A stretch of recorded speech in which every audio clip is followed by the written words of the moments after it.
किती कुरकुरीत क्रिस्पी भजी झालीत पहा। तर ही बनवण्यासाठी मी 4 मीडियम साईजचे कांदे घेतलेले आहेत। कांदा एकदम बारीक चिरायचा म्हणजे भजी छान कुरकुरीत होतात। नंतर मी 2 मिरच्या घेतलेल्या आहेत, त्याही बारीक चिरून घेतलेल्या आहेत। पहिल्यांदा कांद्याच्या पाकळ्या छान मोकळ्या करून घ्यायच्या। त्यानंतर पहिल्यांदा मी कांद्यामध्ये थोडीशी साखर घातलेली आहे व मिक्स केलेली आहे। असं केल्याने कांदा थोडासा गोडसर होतो, भजी एकदम टेस्टी लागतात। तुम्ही नक्की करून पहा असं।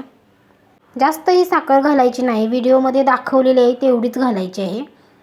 नंतर धने चेचून घातलेले आहेत, थोडासा ओवा घातलेला आहे व चवीनुसार मीठ घातलेलं आहे। 3 चमचे तांदळाचं पीठ आणि 6 चमचे बेसन पीठ असं मी पीठ घातलेलं आहे, म्हणजे तांदळाच्या पिठाच्या दुप्पट आपल्याला बेसनचं पीठ घालायचं आहे।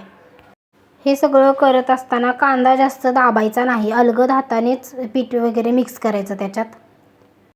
पिठाचं प्रमाण इथं तुमच्या आवडीनुसार तुम्ही थोडंसं वाढवू शकता। मी इथे पिठाचा वापर कमी केलेला आहे। कांदा भज्यामध्ये पीठ कमी वापरलं की भजी खूप छान होतात, त्यामुळे मी इथे पीठ कमीच वापरलेलं आहे। नंतर भजी छान सोडून घ्यायची। भजी सोडताना आकार वगैरे काय द्यायचा नाही, तशी वाकडी तिकडी भजी सोडून घ्यायची। नंतर आलटी पलटी करून छान फ्राय करून घ्यायची। या भज्यांचा फुल व्हिडिओ बघायचा असेल तर चॅनेलवरती आहे, नक्की बघा। हा व्हिडिओ आवडला तर सबस्क्राईब करून चॅनेलला सपोर्ट नक्की करा आणि व्हिडिओला लाईकही करा। या पद्धतीने भजी तुम्ही नक्की बनवून पहा। तुम्ही जर या पद्धतीने भजी बनवली तर तुम्ही नंतर दुसरी कोणतीही पद्धत वापरणार नाही, एवढी क्रिस्पी आणि छान होतात ही भजी।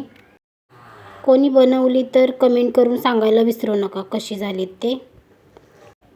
व्हिडिओ पाहिल्याबद्दल धन्यवाद।